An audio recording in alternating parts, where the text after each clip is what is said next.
Hello, hello. You're watching Trending with the Tennessee Tribune. I'm Ashley Northington, the Agency Director and Founder at DENOR Brands and Public Relations, and we're here on behalf of the Tennessee Tribune with Mr. Newton Holliday, who is a candidate for General Sessions Judge Division 3. We're here to learn more about the candidates running for office so that you can be briefed on the issues that matter to you most. So let's jump right in. So, Mr. Holliday, tell me a little bit about yourself and why you're running for office. Okay, well, I'm a third generation Nashville. Lived here most of my life, except for the times that I was in college. I went to Fisk University. Okay. I attended law school at Texas Southern University. Okay. Immediately after I graduated from law school, I began practicing here in Davidson County. I've been in private practice for over 30 years, doing both civil and criminal trial work. Mm-hmm. I also practice in federal court as well. Wonderful.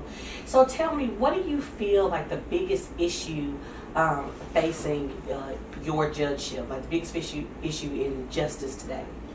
And well, the biggest issue, this particular court is a domestic violence court. Right. Okay. That's a big issue now. Mm-hmm.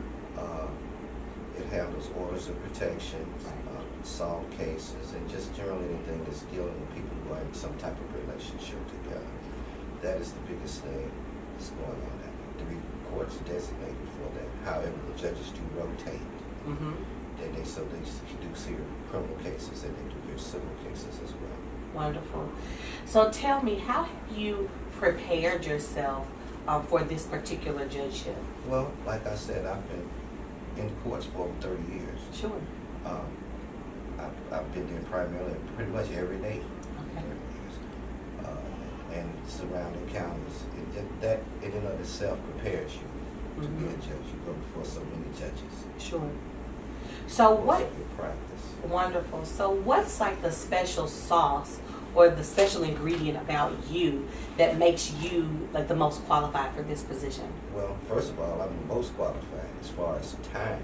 Okay. I've been practicing law for 30 years, and I've been to my opponents for like 20 years or 22 years or something to that effect. Sure. So I came up under a system where I was taught to give back to the community. And this is my way to giving back to the community. I've practiced in this community. I might as well start giving back to some public service. Wow. So what can people who visit your court, what can people expect from you as a judge? Fairness. Opportunity to be heard. Of course, the judge's job primarily is to listen to the evidence from the witness stand and to make a decision. Now, this particular court hears primarily misdemeanors. Right. Anything that's and a misdemeanor is something that's 11 months, 29 days. Anything more than that time would be a felony. And that at this level, they would be entitled to a preliminary hearing. And the judge determines whether it gets filed over to a higher court, which would be criminal court. Mm-hmm. Wonderful. So why do you think the voters should choose you? Well, one, there's a lack of minority judges in the courthouse. Sure. Male minority judges. And I hope to fill that spot, that position. I think I'm highly qualified. I'm respected by my peers.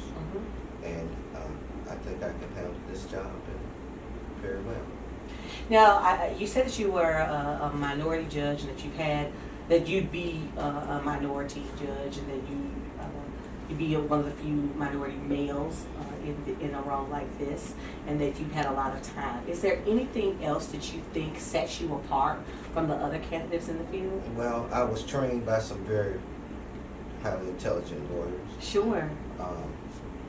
And over the course of the years, I've learned a lot of things, and I'd be willing to give that back, my knowledge back to the community. Is there anything that draws you to this particular court? I know it's a domestic violence court. What is it that makes you want to be involved in this particular role? In other words, would you ask me what makes me want to be a judge? No. Why do you want to be a judge in this particular court? Well, all the courts are divided up by division. Sure. Okay, and this particular court primarily hears the domestic issues. Right. I have a lot of experience in that area. I've had over hundreds of tribes Mhm. hearings. It gives me sort of the insight on how to rule in these particular cases. Sure. So if you were elected, what would you say your legacy would be as a judge? Well, as I told you, actually, my family's, I'm third generation. Sure. My father was a teacher here. My grandfather was a teacher here, and I come from a background of educators. Mm-hmm. And my ability to be able to educate, use the programs that are necessary to help people get through their cases. A lot of times, people come to court and have no idea what's going to happen to Oh them. yeah, sure. What is going to be the result? How is this going to affect my life forward? Yeah. And so I believe I can help those people by providing they have certain programs that sometimes people are not aware of, and help them get through these particular rough times in their life. Wonderful. So where can voters learn more about you? Do you have website or social media channels? Well, I'm getting my website all set up now. Okay. So I'm on social media, so Okay. you can find me on Facebook, Instagram, Wonderful. Twitter. Wonderful. So you tweet. What's your Twitter name? Rico Holiday. Okay. Wonderful. I have to find you. Well, that's all you've heard here, folks. Thank you for watching Trending with the Tennessee Tribune.